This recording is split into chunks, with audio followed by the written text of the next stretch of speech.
Let me introduce the first keeper, Lewis. Lewis is a machine learning engineer at Tokenizing Data focused on developing open source tools and making them accessible to the wider community.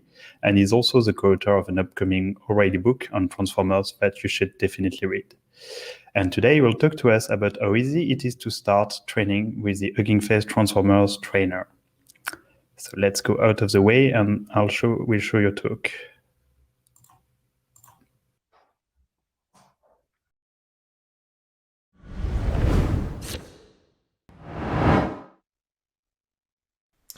G'day, this is Lewis from Hugging Face, and today I'm going to be talking to you about the trainer in the Transformers library. Now, you probably encountered this object in part 1 of the course, but if it's the first time you've ever heard of the trainer, don't worry, I'll explain what it's all about. So, as you can probably guess by the name, the trainer is for training models, and what it does is it provides a high-level abstraction to simplify all of the kind of boilerplate code that you typically have to write when you make your own training loops in deep learning. So what you provide in addition to a model are data sets, you provide some hyperparameters, some metrics, and it takes all of this and then gives you some methods that let you train, evaluate, and make predictions using the same object. So there's a couple of times where maybe you don't want to use a trainer. The first one is that the trainer is based on PyTorch. So if you're not using PyTorch, you're going to need to check out, for example, Matt's video where he shows you how to train transformers using Keras and TensorFlow. The other case is where sometimes your logic can be very specific or you need some fine-grained control over the training loop. And in those cases, you should use the Accelerate library, which Sylvain is also talking about today. So you should check out his talk as well. Okay, with that, let's dive in and look at how the trainer works. So to get started, we need a data set. And the data set I've picked today is called the emotion data set, which is a data set of tweets which have been given or labeled with a different set of emotions, ranging from things like joy to anger or disgust. So we can pull this data set from the hub using the load dataset function. And you can see here that we've got 3 splits and we've got a fair amount of data to play with. We've got 16,000 examples to train on. So this is a pretty good sized data set for fine tuning. Now, if we look inside the first element of the training set, you'll see that in the datasets library, every kind of row is represented as a dictionary by default.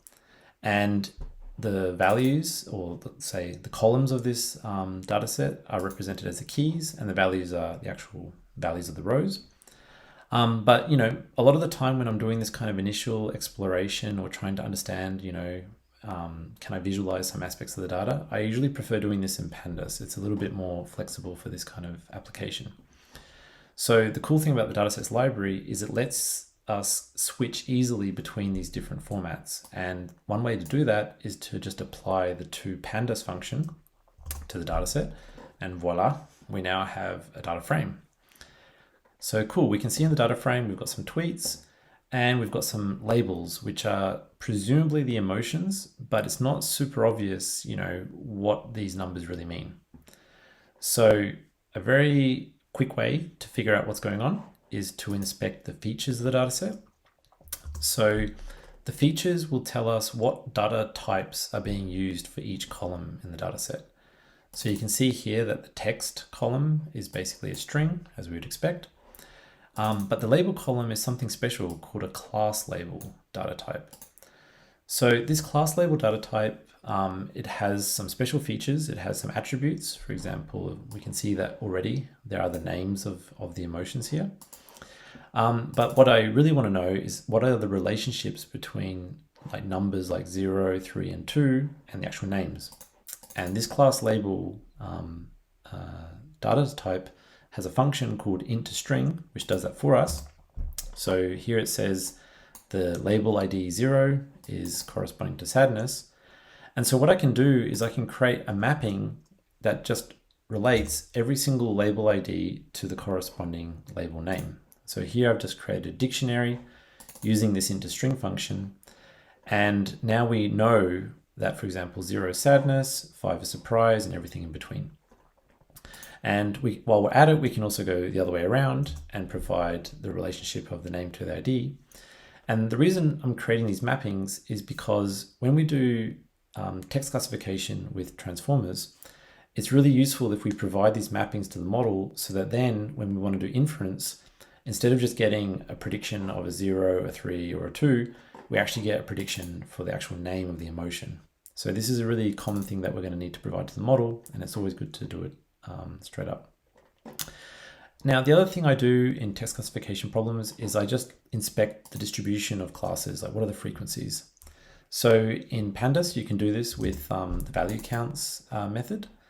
And what you can see is that the data set is very imbalanced. So for example, the label or the class 0, which is sadness, is represented roughly 30% through the data. The same is true for joy. So that's another third of the data has been labeled as joy.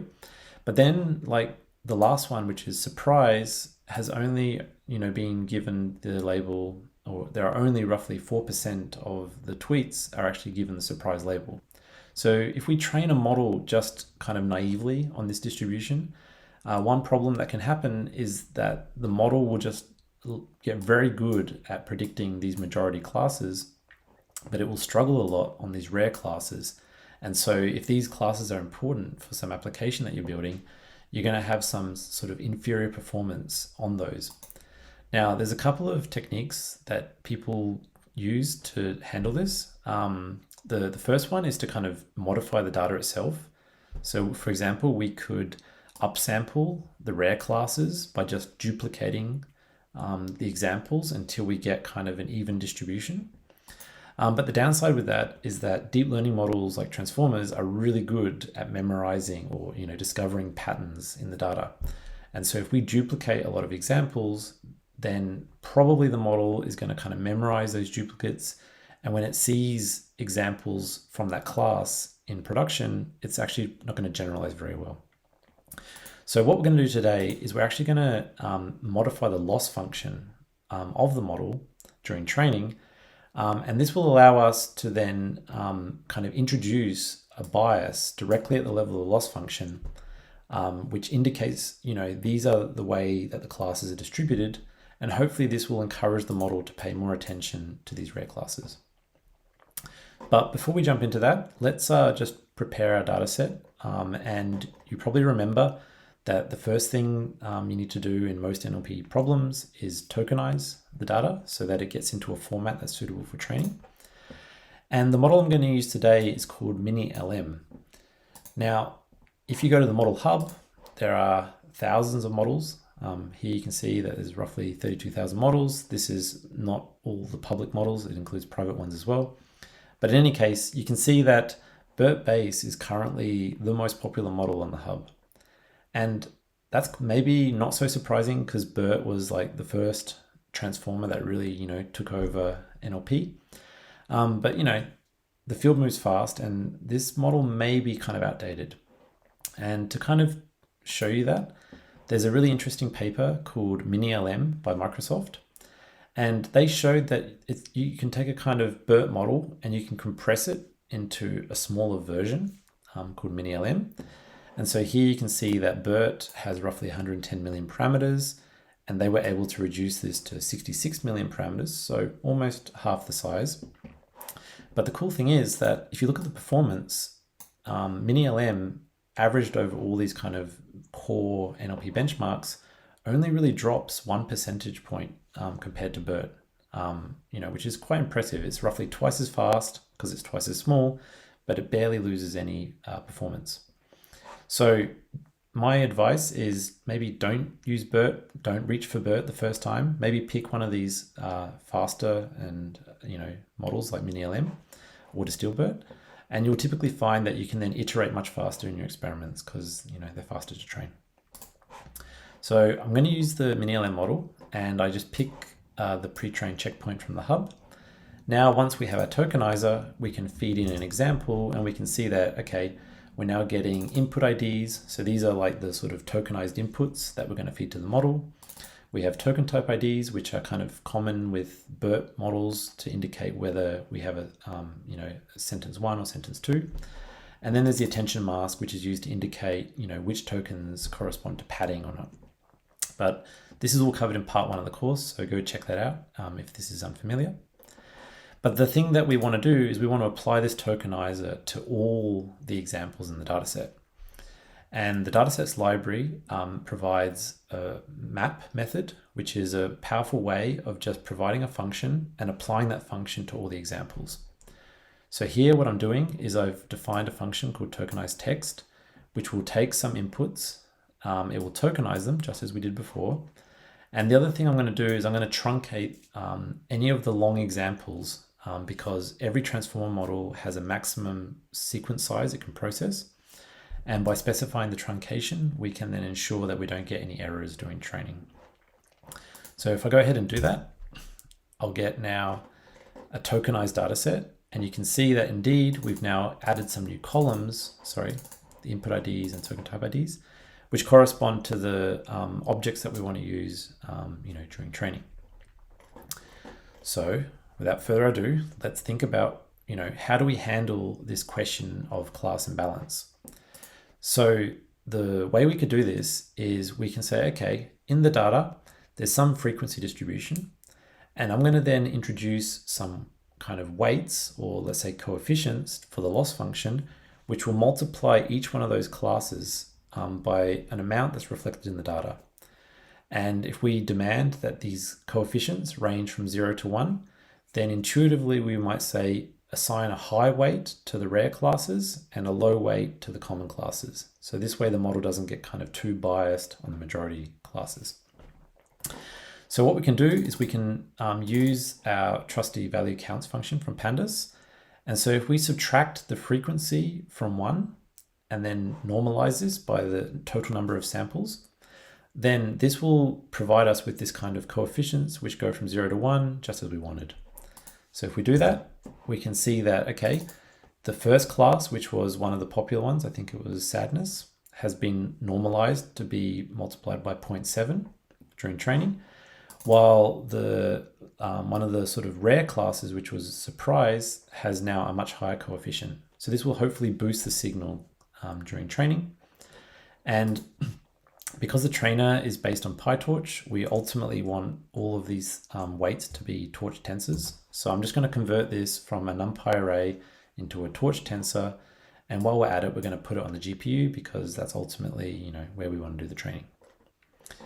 And just one last thing to sort of take note of is that the trainer, you need to indicate kind of which column corresponds to the targets, in this case, the labels. And in particular, if we look at the documentation, we can see that your model can compute the loss if a labels argument is provided.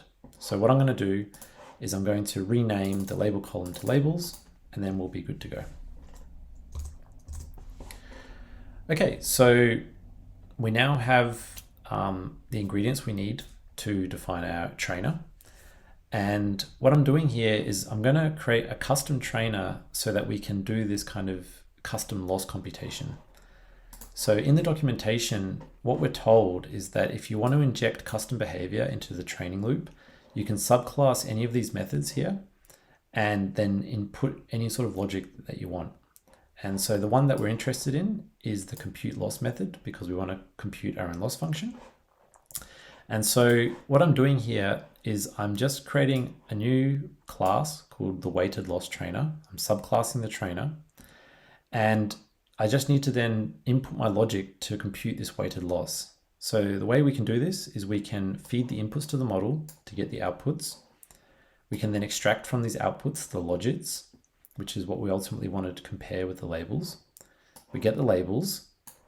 And then in PyTorch, there's a loss function called cross entropy loss, where you can provide an actual weight corresponding to these class weights that we computed earlier. And once we have our loss function, we can then compute the loss directly. And we just need to return, the loss if the function just returns the loss by itself, or in some cases, we also need to return the model outputs. And that's indicated here by this return outputs flag. So now we've got our trainer, we can just go ahead and fill in the missing pieces that we need. And those missing pieces are kind of described in this diagram here, So we need to provide a model, we need to provide the data sets, we need hyperparameters and metrics. So let's go ahead and add these remaining pieces. So we can instantiate a model using the from pre-train method. And because we're dealing with text classification, we're going to treat this as a sequence classification task. And here you can see that in addition to the pre-trained checkpoint that we use for the tokenizer, I'm also providing the number of labels that are associated with the data set and also the mappings from the label IDs to the label names. So this will instantiate the model. Then we need some metrics. And here I'm using the F1 score from scikit-learn. And the reason for that is that if you're dealing with imbalanced data, the accuracy will be biased towards the majority class and give you kind of like a false or an inflated score. Whereas the F1 score is sort of like the mean of precision and recall, and this is a better way of kind of trading off these imbalances. So this function you would have seen in part 1, but basically we extract the labels and the predictions, we feed them into our metric, and then we just return a dictionary which has that metric. So that's pretty straightforward. And then the last thing we need to provide are the hyperparameters. So here, the main thing you need with the training arguments is you need to provide an output directory, which is going to save all the checkpoints of the model, the tokenizer, the configuration, some other files. But we also can specify other things, for example, the number of epochs we want to train, the learning rate. And one thing that's really good to know is, for example, whether you use mixed precision. So if your GPU supports mixed precision training, you should always use FP16 true to make it go fast. And the last thing we want to do is we want to push our model to the hub during training. So all the checkpoints, we can just push them automatically to the hub with push to hub true. And you'll find that model basically in the same location on your account as the name of this output directory. And we'll see that in a minute or so. So once we've got the model, the hyperparameters, the metrics, the data sets, we feed all of these into the trainer. And here it's just the same signature that we would have used for a vanilla trainer, but we've now got our custom trainer with our custom loss. And once we instantiate the trainer, it will create a repository on the Hugging Face hub. It will then clone it, and then in our local directory, it will use that to store all of these checkpoints during training. So now we can train the model, and it's just a one-liner. And this takes around 5 minutes on my GPU. And you can see that during training, the loss has gone down, which is great. And the F1 score has gone up. So you can see that after 5 epochs, we now get around 92% F1 score, which is great. And we can then actually check out our model on the hub. And we can see that, we've got like an inference widget. So we can, for example, inspect, what are the outputs for some inputs. So here's some test which says, I like you, I love you. And indeed, we would expect this to be about love. That's what we see. And we also have some information about the training, which was, stored in the trainer and then saved into the model card. So this is all, really useful information. Now, at the end of training, you might want to use this model in your own application. And so for that, you should use the pipeline function. And so here we just provide to the pipeline function the checkpoint that we've created. We're doing text classification. And once you have that, you can provide some text and see what the outputs are yourself. So indeed, if I'm really excited about part 2 of the Hugging Face course, this should be joy. And that's basically it. We've created our own trainer, our own custom trainer by overriding some functions. And, you should now have all the tools you need to work on your own projects. And I look forward to seeing you in the forums and on Discord.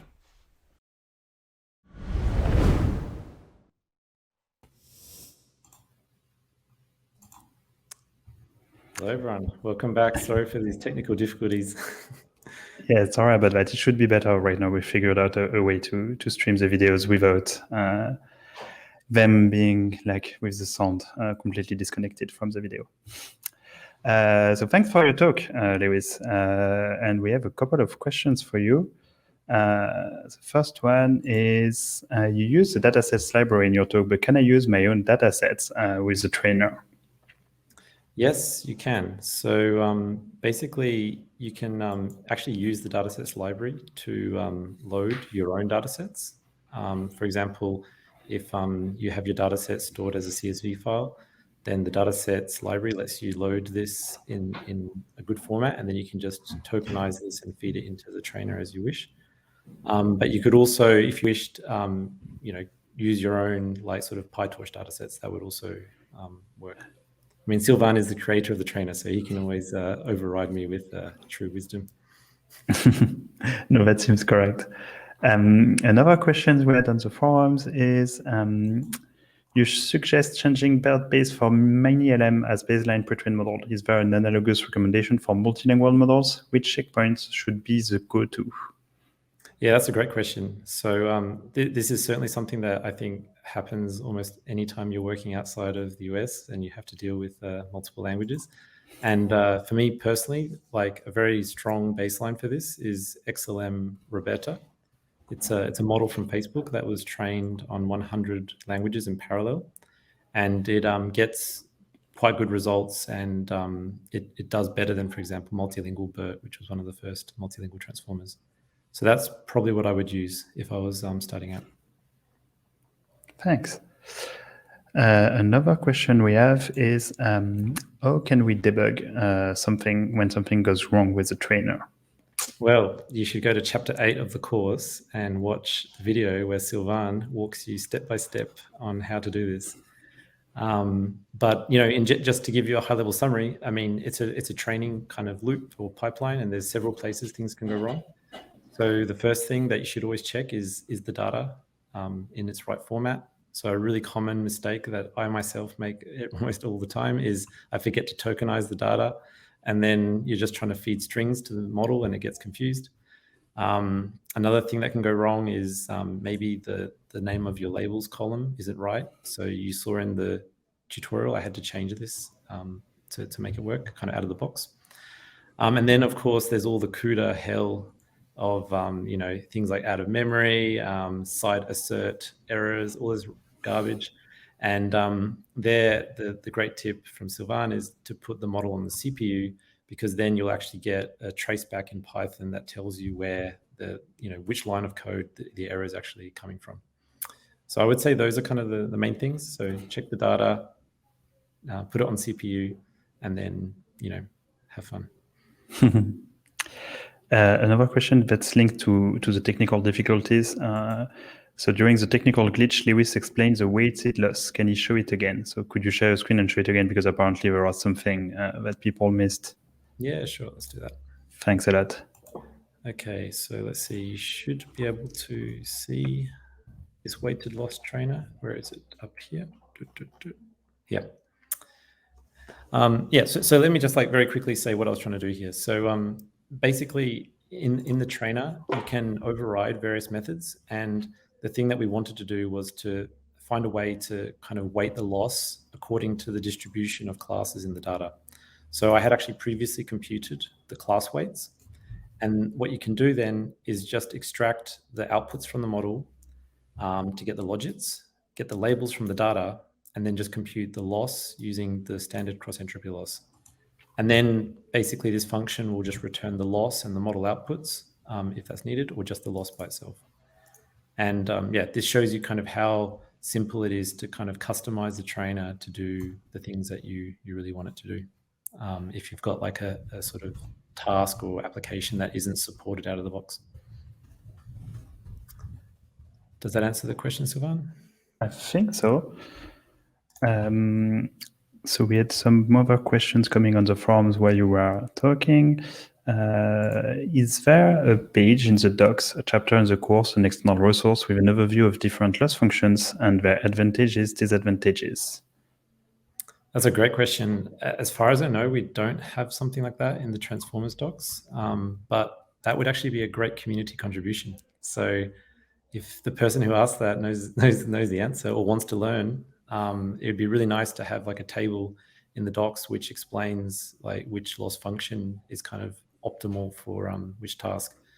I would say that in general, like for most applications, fiddling with the loss function is kind of the latter thing that you want to focus on. It's much more effective to switch the architecture, for example, or just improve the data set if you're really trying to squeeze performance out of the task. But yeah, that'd be a really nice community contribution. And one last question is, does the way the initialized model was made, as in made using TensorFlow or PyTorch, affect its performance or cause any issue?